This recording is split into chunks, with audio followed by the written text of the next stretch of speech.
During the period between the 15th and 19th century, new empires emerged and again waged war for supremacy. The nobility, as well as the thriving merchant class, were financed by a handful of private banks.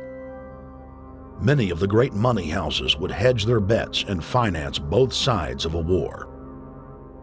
Sophisticated intelligence-gathering networks gave the financiers a clear edge over the governments they were slowly gaining control of. On the 18th of June, 1815, agents of the British arm of the Rothschild family looked on as Emperor Napoleon Bonaparte fought desperately to save his army from the jaws of a British-Prussian pincer attack.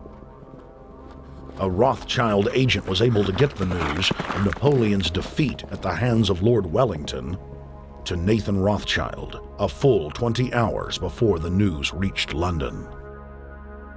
Nathan, the head of the British arm of the Rothschild family, put out the rumor to the London Stock Exchange that Napoleon had won the war. Stocks plunged by 98%, and Rothschild was then able to buy up the entire British economy for pennies on the pound. When the news of Napoleon's defeat finally arrived, stocks soared. Britain was now the undisputed ruler of Europe, and Rothschild ruled England. The already dominant British Empire grew even more aggressive.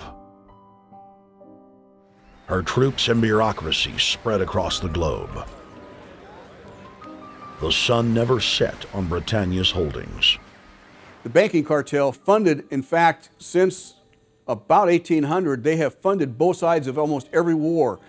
And of course, they're getting the interest off of the loans that they've given the various governments and the wars that they have actually helped stimulate and create. By 1900, Germany was a rising force and a leader of the Industrial Revolution. World War I, for instance, there was absolutely no reason to have World War I, except that it was an ideal opportunity for the banking cartel to make a pile of money by funding both sides of that particular war. Wars are very profitable. In fact, wars are probably the most profitable thing an international banker can be involved in. So consequently, throughout the last at least 300 years of North American and European history, you see incidents of international bankers backing both sides of a conflict. They've been trying to have a war in Europe since 1885, but the central banks of Europe had already bankrupted all the nations of Europe. They had no money. The only money was here in the United States. In order to get that money, they had to put a central bank over on the American people. It was sold as a way to bring stability to the American economy. Well, what happens just a little over a decade after the passage of the Fed? We see the biggest depression of this century in any case. For the 16 months prior to the crash of '29, the Federal Reserve increased the money supply by 62%. Now, what was happening back then? Much like it's happening today. People were buying and selling, pledging and borrowing, thinking the good times would never end. And then at the time of the crash, they pulled the plug on the money supply, and the people who had pledged their stocks, their bonds, their homes, their cars, everything. They pledged their savings accounts. Selling guns to one adversary while making loans to another is a common way these boys make their profits during war. And when profits begin sagging, people like Jacob Schiff, Max Warburg, and J.P. Morgan knew how to build them up again. Surprise, surprise, it's a documented fact that these fellows financed Trotsky and Lenin with billions in gold and credit to initiate the revolution in Russia. With Russia out of the war and America in, the conflict was extended by at least another 2 years. 2 more glorious years of gun sales and wartime bank loans, upon which to earn interest for many more years to come. There is no question that war is a profit-making business. After World War I, Senator Gerald Nye held very famous hearings here in Washington where he dragged in some of the biggest bankers and industrialists and put them on the spot and just examined profits that were made by some of these major interests. War isn't profit-making business. Anybody who says otherwise is a liar or a fool. They were able to manipulate us into World War I, and as a matter of fact, the war stretched out for at least another 2 years beyond what it would have gone. Control of the economy and the perpetual robbery of wealth is only one side of the Rubik's Cube the bankers hold in their hands. The next tool for profit and control is war. Since the inception of the Federal Reserve in 1913, a number of large and small wars have commenced. The three most pronounced were World War I, World War II, and Vietnam. World War I. In 1914, European wars broke out centered around England and Germany. The American public wanted nothing to do with the war. In turn, President Woodrow Wilson publicly declared neutrality.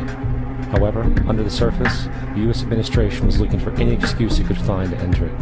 Woodrow Wilson's top advisor and mentor was Colonel Edward House, a man with intimate connections with the international bankers who wanted to end the war. In a noted observation by Secretary of State William Jennings, the large banking interests were deeply interested in the World War because of the wide opportunities for large profits. It's important to understand that the most lucrative thing that can happen for the international bankers is war, for it forces the country to borrow even more money from the Federal Reserve Bank at interest. In a documented conversation between Colonel House, Wilson's advisor, and Sir Edward Grey, the Foreign Secretary of England, regarding how to get America into the war, Grey inquired, "What will Americans do if Germans sink an ocean liner with American passengers on board?" House responded, "I believe that a flame of indignation would sweep the United States, and that by itself would be sufficient to carry us into war." So, on May 7, 1915, on essentially the suggestion of Sir Edward Grey, a ship called the Lusitania was deliberately sent into German-controlled waters where German military vessels were known to be.